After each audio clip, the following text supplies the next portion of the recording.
For most of my, growing up and adult life, I was building walls as tall as I can against pain. Anything that would prevent or slow my pleasures, my comforts, my safety, and anything that would be inconveniencing those things. I wanted to build a tall wall. I wanted to get away from it.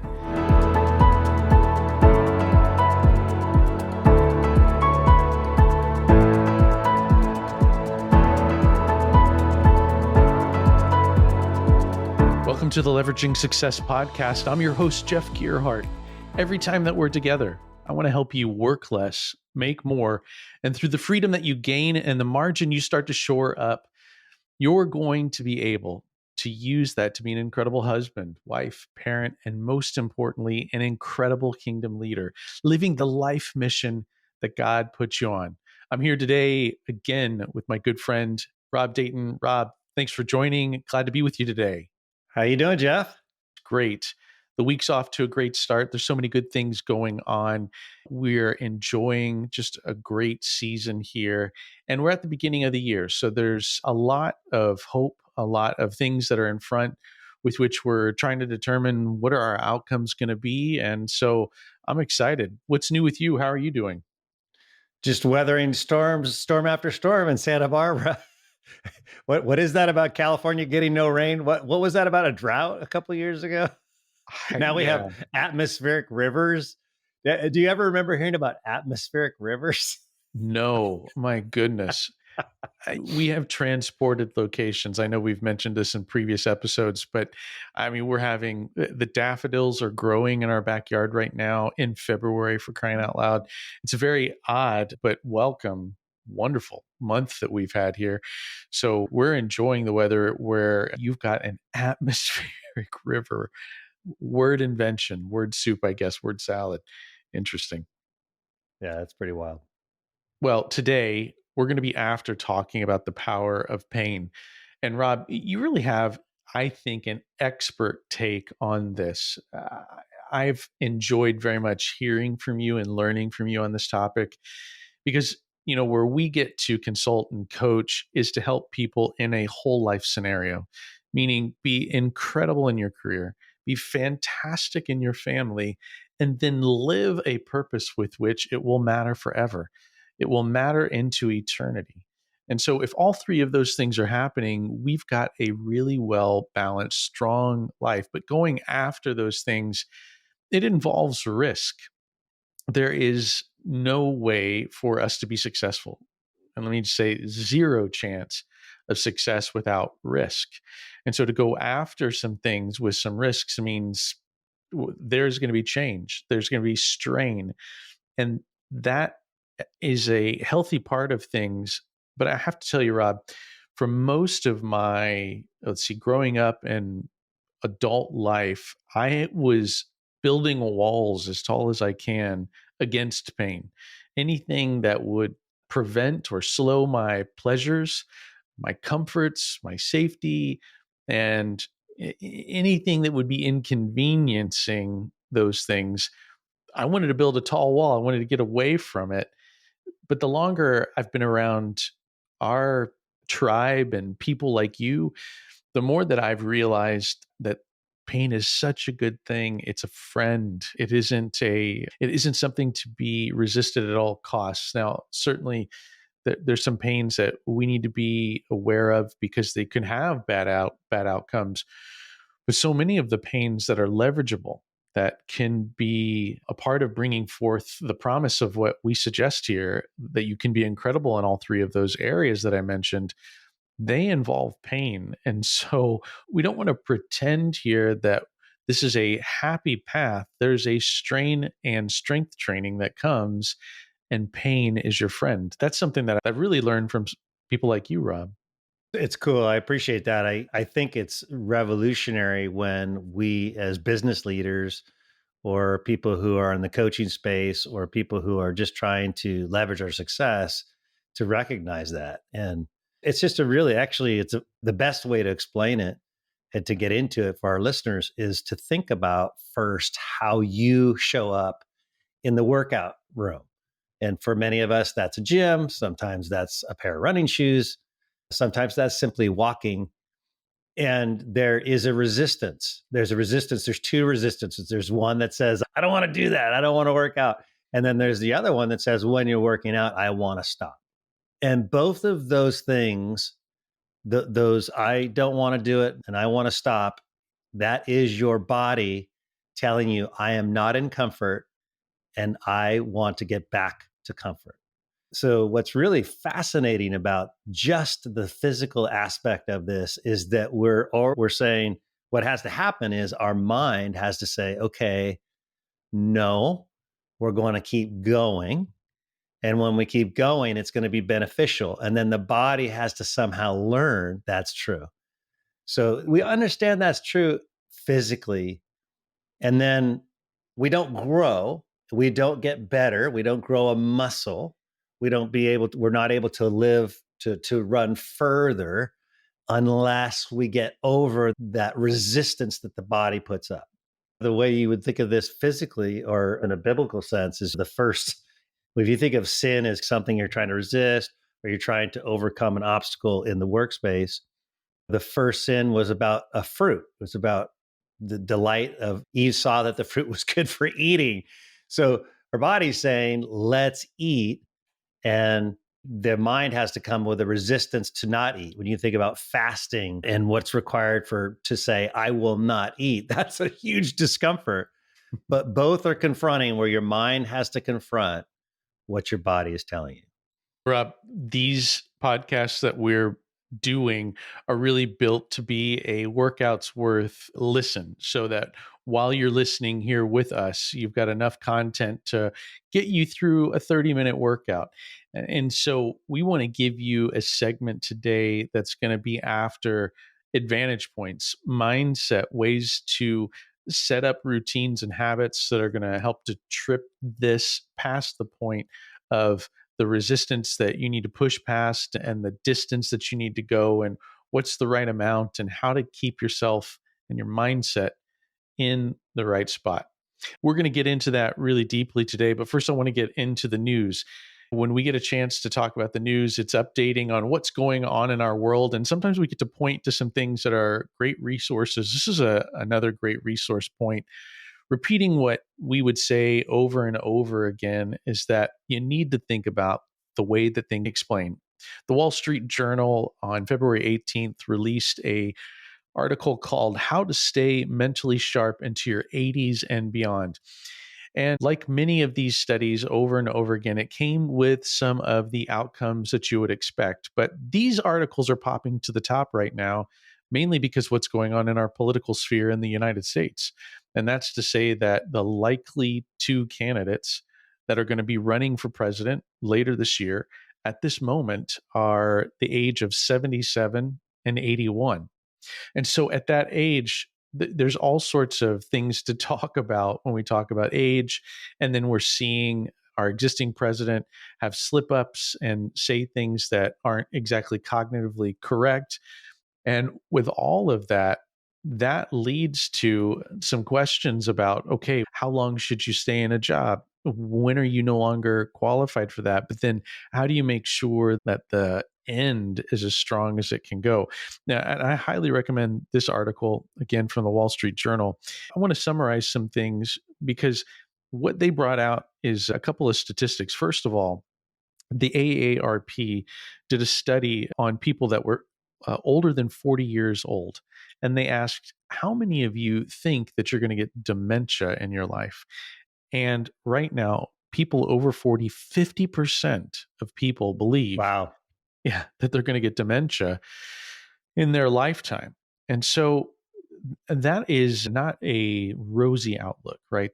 That's to say that one of the horsemen that can get you at the end, or the ones that get the most of us between things like cancer, heart disease, and then the cognitive decline like dementia. When we're thinking about that, that's something that if we can combat it, we want to. And so the question I would ask our audience or any of us is to say, in your last 20 years, What do you want? Do you want a slow decline and a loss of faculty? Or would you say that you would burst through as long as you can with as much vibrance and vitality as possible? Now, our eternal perspective, Rob, leads us to one to say, I don't know how many years I'm going to have, but for the years that I get to have, talking about Moses in Psalm 90, whatever years that we've got, let's consider them and make sure that the most that can come from them is brought to be and not left in the regrets of if only I would have. So these were the recommendations. And I'd love your comments here too, Rob, around these recommendations. The three that popped from this article for me was one was stay engaged. And by staying engaged, it's the a need for a puzzle, a strain, a curiousness, and to be in pursuit. And so staying engaged was one. Then, two, an interesting comment here is watch out for hearing loss, because if you have a slow decline in hearing loss and fail to get a hearing aid, for instance, which that technology continues to grow and improve, that you're going to disengage, become isolated, and your brain will think or atrophy and not think because of a lack of input from hearing. So hearing loss can have a degrading effect on our brains. And then third, and unsurprisingly, something that we're after, then that is to have a purpose, have meaning. And sometimes that meaning is going to need, I would say all the time, that meaning needs to be manufactured and maintained. It's not something that happens to you. I don't know anybody, Rob, that has purpose even in their vibrant midlife times, that the purpose just happened to them. You find it. And once you've found it, you nurture it, you care for it, you want to see it bring and bear fruit. And of course, we're after fruit that will last, eternal fruit. But to build a purpose is something that we're always after. So, with those things, Rob, what's your take on that, especially thinking about strength and vitality into our later years? Yeah, you and I talk a lot about this on this podcast about how to stay on purpose. So maybe leave that to other one of our talks, but that is absolutely critical as we grow older, that we even now we need to create habits that indulge in thinking about what you're thinking about. That is the power of a human versus an animal, is we get to think about what we're thinking about. The incredible opportunity is to, and we do this with counsel from God. You sit in times, we call them quiet times typically, at least in popular Christian culture, is we're sitting with the Lord and we're thinking about what we're thinking about and letting Him have permission to change those thoughts, to change those actions, to change those behaviors. And that ultimately is going to lead us to purpose. So, really good stuff from the Wall Street Journal. And interesting that you could find the answers from Jesus pretty readily about the research that they're finding. Yeah, no doubt about it. And we were built for that. We were built to create, we were built to be in collaboration with our Father. And so being after that is what our life's mission is for. We want to develop that and see that all happen. Now, I want to get into the promise of our time together here, and that's to understand the power of pain. Pain is an indicator, the dashboard of us when we're looking at how we're feeling. We're always measuring that. And often, I think, especially in Western culture, I think we go back to these gods of comfort and safety, and we really worship them. I would say that in the Old Testament, when the prophets were fighting against Baals and the Ashereth poles and these false gods, it's the same sort of thing. And that pursuit is really to see to it that I get what I need when I need it at the moment I want it. And as soon as I want it, I get it. And I'm able to soothe my flesh. And my flesh has needs, and there's natural needs. There's needs that are unnatural or can become unhealthy. Sometimes it's not just the flesh, it can also be our culture's drumbeat of what's normal. For instance, all of the advertisements and billboards that say look at this skin, and the more skin that you see, the more you get turned on, and so your flesh is getting stimulated, and so the culture's drumbeat is it's just normal for everybody to have sexual pleasure all the time. That's a hit that you deserve, and you should have it right now. And then, of course, the enemy's ongoing lies and deceit that try to set up the traps uh, that put our flesh into danger of falling for those things. So, when we're looking at this, we're trying to understand that there's some good and healthy pleasures. There's some things with which should happen in the right time, in the right amounts, but that can't chase us away from this great thing, this great indicator, this helper to find the right road, and that's pain. Rob, help us understand what it is, why pain, and why you think it's so important for us to be cognizant of it. It comes down to we want to grow. We want to become better. In our words, we'd probably say we want to become more of who God's created us to be. We want to get in that lane. And by the way, we can experience the most growth in that.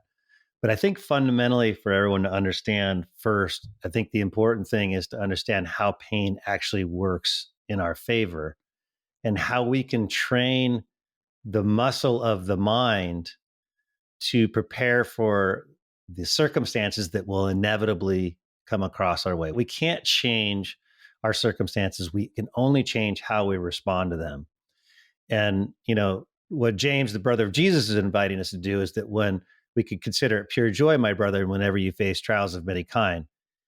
Why? He's saying that will build endurance of faith and we will get to perfection that way. So we need to prepare our mind to be ready for when we get hit a trial that we don't want to be in, that we want to run from, just like you were saying, I don't want to do this. We need to prepare the mind to be strong in that situation. If we're going to have a different result, if we're going to see a trial as good and we're going to embrace it and grow from it, we need to prepare our mind. So how do we do that? You do hard things. You do hard things. Why am I jumping in the 50-degree pool in the morning when it's cold and rainy outside? Why? My body is screaming, you don't need to do it this morning. You don't need to do it. You could easily skip a day, Rob. But me saying, no, we're going to do this hard thing means that my mind is actually lording over my desire. And when I do that and I jump in the pool and it's fine. It's fine. It's frigid at first and then invigorating and it's got all sorts of health benefits. But the point is that I have just overcome my desires and I have grown a muscle that gives me capacity to tell the body, no, we're going to do it this way. That is critical. Fasting is a really great way to also exercise your capacity over your body. I would say that fasting, the real purpose of fasting is to exercise your authority over sin. It's saying I will exercise and grow my muscle to tell my body when and when we will not do a thing. So this is just practical gym experiences where we're doing hard things. So to prepare that muscle and to grow that muscle, then when we get into the trial or we get into the life circumstances that truly are difficult, where we have to have a difficult conversation or we have to respond to someone in a metered approach because they're coming after us or they're angry or they're emotional, our body is going to want us to do one thing and our mind's going to want to do a different thing. And if the mind is going to have capacity to do well in that trial, you'll have to have gotten in the gym mentally to grow the muscle for that experience. Rob, you have the genius of galvanizing, and that galvanizing isn't just for other people. You have to galvanize yourself. You've got to galvanize your body, your mind, your soul to do some things. So, how are you galvanizing? Because when you're galvanizing, there's some things that need to happen. One, we need to herald the why are we doing this? And then the pushing to make sure that the resources and everything that's needed so that there's no rocks that are going to keep us from achieving what we want to achieve. So good galvanizers get things going with why and make sure that everything that's needed from a resource perspective is enabling the movement. How do you galvanize yourself to go into painful moments? You have to think about what you're thinking about. That is, it's just that clear. You truly have a body that does not want to do things, and then you have a mind that absolutely does want to do things. And knowing the difference and actually recognizing, experiencing the tension and getting really good at recognizing that tension is at least half the battle. That there is, my body's not going to want to do things. Your body is so wired for comfort that it doesn't even want your brain to expend large amount of energy. It doesn't want it. So if there's a lot of thinking, there's even resistance in a lot of thinking. Or how many times have we been in conversations? I just don't want to talk about that right now. Why? Because it's going to take a lot of brain power. So there's this battle that's going on between comfort. You said it best at the beginning, is comfort. We want to seek comfort. Is the temperature right? Am I in pain? And making those little adjustments. One of the things that you do in meditation that's so powerful is when you're meditating and you're sitting still and you're becoming consciously aware of what's going on, inevitably you'll get a pain. And a good meditation coach will say, just observe the pain, don't respond to the pain.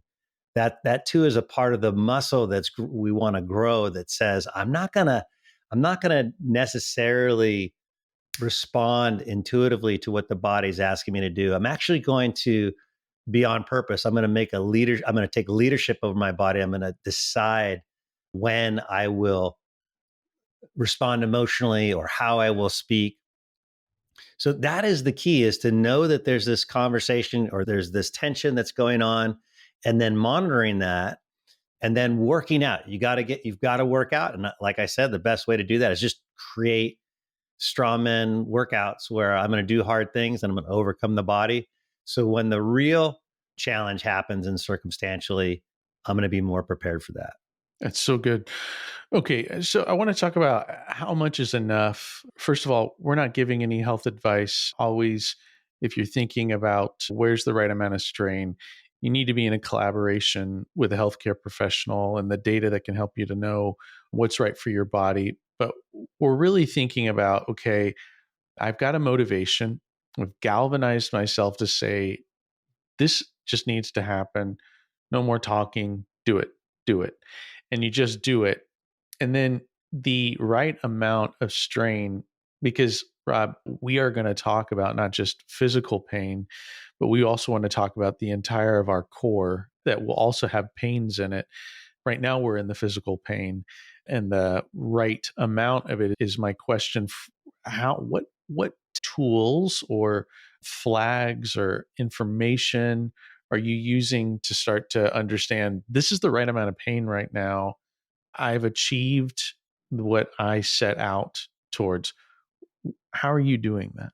For me, I think I've been at it for so long that I've got all these little things that I require of myself to do in a day.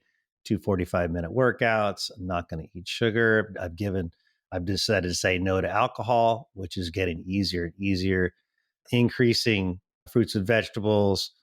Doing fasts is very hard for me to do a fast now because my body fat is so low, but doing a fast, and I think that's probably the easiest thing to do, Jeff, for anyone who's listening, is a fast. I think the fast, there's so many health benefits to the fast. God actually knew what he was doing when he said don't eat. There's what happens when you fast. The longer you do, you actually get into this thing called ketosis, which burns fat versus a sugar fuel. And then the other thing that has a great ramification is that the body starts eating and burning any kind of rogue cell. Carcinogenic cells, pre-cancer cells get eaten in that process the longer you would fast. But I would say for someone who's just starting out, just skip a meal. Just start skipping a meal. And another cool thing is, this is the easiest fast I could tell you. I did this for an entire year. Is you eat dinner before 6, and then you don't eat dinner until after 6 the next day. It's a 24-hour fast. It's a good amount of struggle. Most fasts, the struggle is within the first 3 days, and then it gets much easier. But, that's a great one to wrestle with. And you would not believe how much time you get because food prep takes so much time. Going to eat takes so much time. You get all this time on your hands.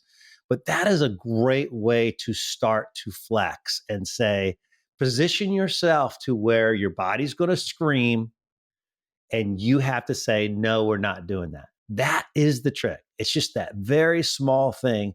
And then you can go from there. And what you'll find is your body will actually come along. I'm shocked at how the body learns. I remember very vividly the first time I had pressed juice. It was 15 organic pressed juice, and that tastes so nasty. Oh my gosh, it was so nasty. Every time I drink, I'm like holding my nose. But inside of 3, 4 months of doing that 5 days a week, what I found is the body changed its mind and Mhm. understood that vegetable is going to make it actually feel better. And so the body got trained to go along with the mind knew was the right thing to do. And I think that happens in many areas of life. It doesn't mean the body's going to stop altogether and never tempt you to do something that it knows is not good for it. It means that it's going to come a long way and you're going to grow in those things with the baby steps that you take.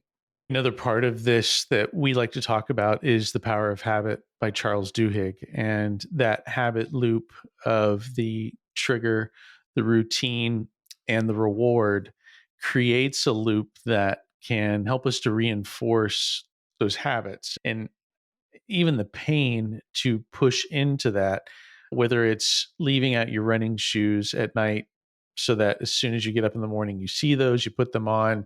And once I've got my running shoes on, I'm going to run. And then the reward process of the success and having that start to process then creates a reward system. So that's an important part of this loop is not just the trigger to get started or the routine and to press through the pain, but to also have had that reward so that you can experience the glow of look what happened. We did it. We got there. We made it. And feeling that and not forgetting to experience the reward is going to help to reinforce the loop every time. It's so good. It's so good. The other one for our listeners is James Clear's Atomic Habit and the power move in there. He's got 4 laws, but habit stacking is one of my favorite. So it's stacking habits so that they just, as soon as you get the first one right, the rest of them happen. Yeah. And then I would say that that reward in terms of doing hard things we're talking about before we get into kind of like life circumstances that are hard is be in community when you do it. You've got to be in community when you do it because each one of us are a little that we're wired a little differently in how we respond to community. Some of us don't want to let others down, and so we'll do it because we don't want to let others down. Some of us want to impress everyone that we can do this. And so when community's watching, we're going to do better. That's like how I do better. I see it's so funny when I'm on the mountain bike trail and someone's going up and I'm going down. All of a sudden, my mountain biking gets so much better. Someone's watching.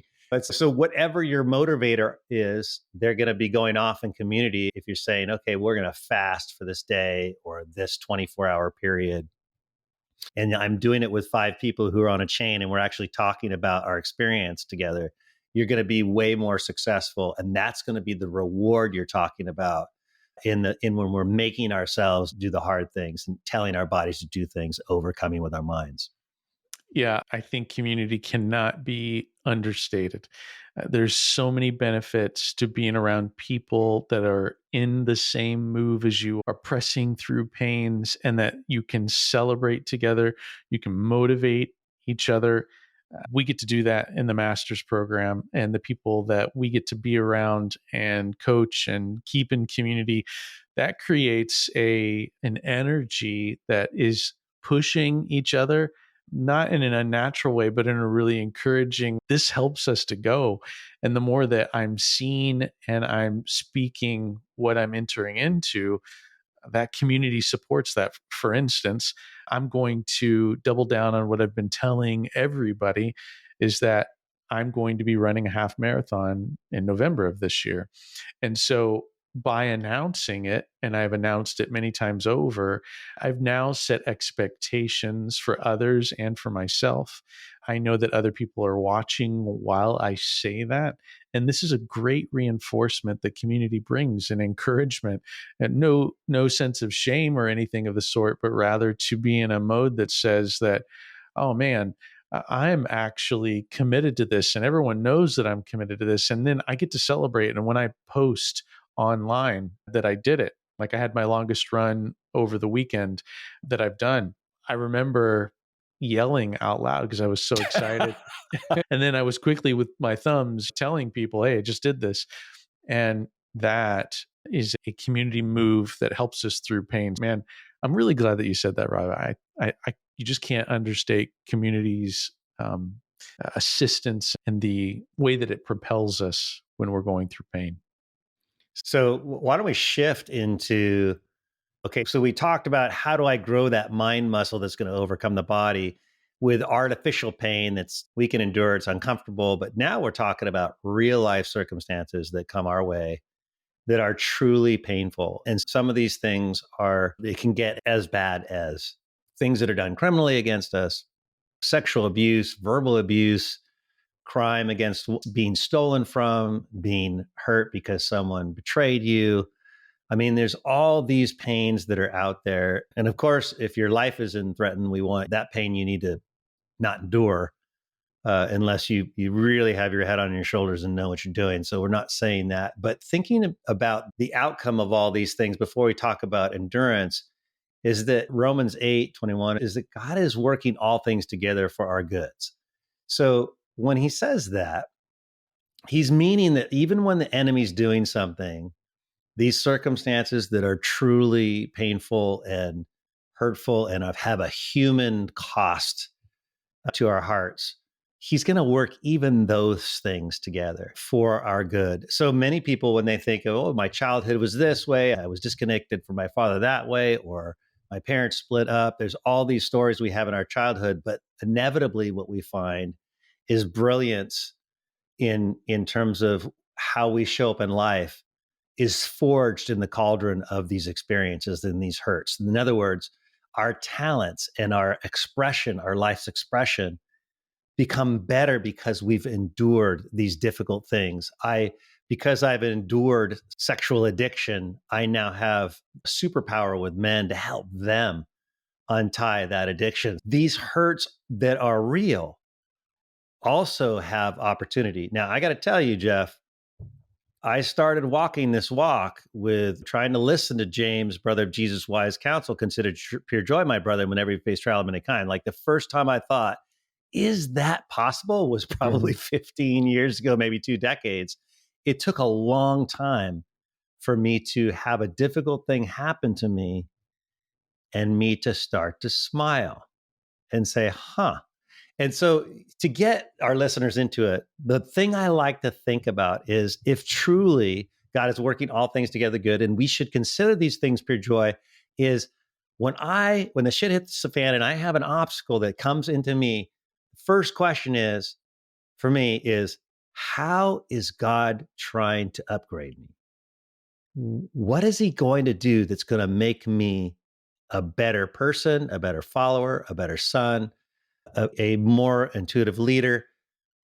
What are you doing? Like, I'll literally journal and say, okay, you must be up to something. The enemy's doing this, but I know you're going to flip it. What are you up to? What is the upgrade? Another way of saying that biblically would be if, in James' words, that endurance of that trial is going to create faith. What's the faith muscle that needs to be worked out in order for me to be a more faithful follower of you? So just starting with that one question, what is this about, God? Where are you trying to favor me right now? That completely transforms the way we think about a situation. I'm going from, oh crap, I need to run from this thing to what is it that I need to embrace that will be so beneficial to me? And I'm not seeing it because my body is in a panic. So, Rob, this is a really important part of the equation, and it's to understand, how do I keep from losing hope in the process and keeping the That's mindset good. right? Because You talked about it when we talked about the workout side, is that the first 5 minutes of a workout, if you get past the 5 minutes, then you've burst through and you're going to be able to go for quite some time. And then somewhere down the line, when you're really straining, you'll have to hold on. But I find, whether it's working out or in the faith space, that a reason, a vision, that there's things that I'm holding on to keep hope in place.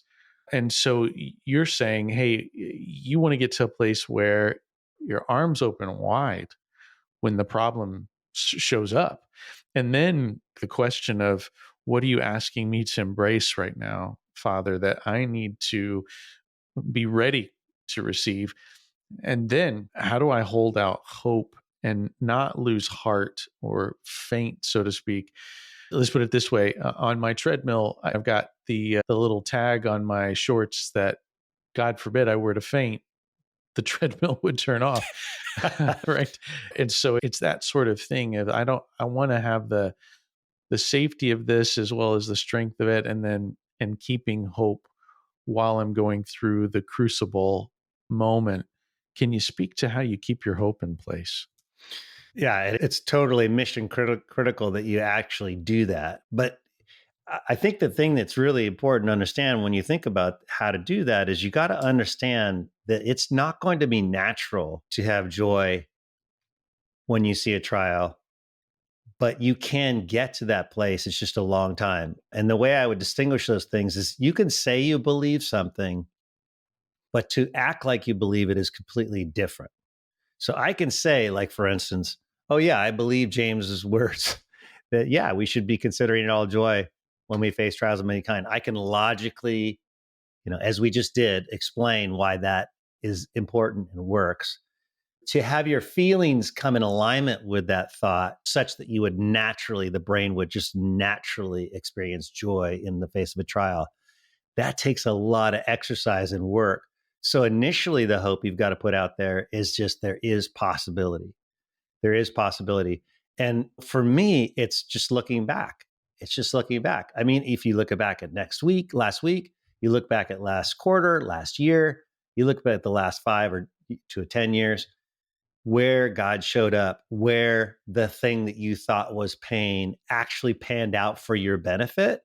And what's the song that, if he did it in the past, he's going to do it again? I mean, he's going to do it again. So looking back and being thankful of those things in the moment, knowing that, hey, this worked out in the past, it's going to work out now, is going to be a way for you to hold out hope and start leaning into the pain of the moment to see, what is it that I truly need to endure? What do I need to own from the standpoint of, God's giving me an upgrade? And if I own this and go through this, then I'm going to be working with the upgrade. One of the things that I think is very frightening about this is God is, and I see this in my own life, he's trying to upgrade us in a certain way. And if you don't get the lesson, it's almost like you're going to be on cycle until you get that lesson. I could see at least 10 years of my life where I just was on the cycle and just never learned it. Today, we like just blame everyone else for the thing, and we don't own our role in something. And then God just brings it up again. I don't know if that helps to give you hope. Yeah, that does. It helps a lot. I'd say I drew two things out of what you said there. One is that remembering helps me to hang on. So when I remember, it's like when I want to be close to Heather, I remember when we fell in love, why we fell in love, remember the most intimate times together and these great memories. And so remembering helps to hold on. And then I gather gratitude is a part of things by looking back and seeing what God's done in the past and believing he's done that, and how grateful I am that he's going to continue to be faithful in his own way with his preferences. And certainly I've prayed my preferences to you, God. I've told you what I want to happen as the outcomes. Your preferences are going to come in here, and I'm trusting in your preferences in spite of what I've told you that I'd like to see happen. I'm trusting that you've really got this. So those two things help, I think, to fuel our hearts in the crucible, right? Because the crucible is when the fire's the hottest and the impurities are coming to the top and they're getting scraped away, so that this refinement is bringing the best and the strength. And this is what we're after. And Rob, why we like talking to successful people is because they've had success with which to be grateful for. They can look back and see where God has carried them and brought them through difficult, uncertain times where they were high in risk. And what we're posing to you, our listener, is that those days aren't done. So get gird up, baby. It's time to get ready for the next pain, the next challenge, not because you're going to lose heart, but actually you're going to strengthen your heart. Your whole being will strengthen because we only have so long. And we want to make the most of these years, and the vitality of those years will come through strain, not through worshiping gods of comfort and safety. I love talking to you all about these kind of things because leveraging success is a concept, not just a title of this podcast. It's to Come say on. that we've had so many successes in our past. We believe, God, that you brought me here, and to whom much has been given, much is expected. So, what's next? We want you to continue with us in this journey. So, follow the podcast, click the subscribe button. And if you're on YouTube watching this, click the alert and you won't miss an episode. And clicking again, would you rate this podcast as well? We'd love comments and ratings on the podcast. And that just helps us to find our audience as well as learn from you, because we'd really love your feedback. So please take a moment to do that review. And also, if you'll email me at jeff@leveragingsuccesspodcast.com. That's jeff@leveragingsuccesspodcast.com. When you email, it tells us what you think. And then I would love to take some of your questions. Rob and I, we could field some of those questions live. And as we hear more from you, we'll know some of the things you'd love to hear us address. Finally, I want you to know in the show notes, there's a couple of offers. One, you can get an e-course from me where you can watch a 7-part series on what does life mastery look like. And then we've got a webinar out there, and that webinar is a picture of how you could come along with Rob or I on the journey of the master's program. It's incredibly impactful. You won't regret it. You get in there and you'll find out some things I bet you've never heard of before. I'm so glad that you're here with us, working less and making more, and taking that gain to be incredible and have an impactful life that will matter for eternity. I'm your host, Jeff Gearhart, here with Rob Dayton. Until next time, God bless you.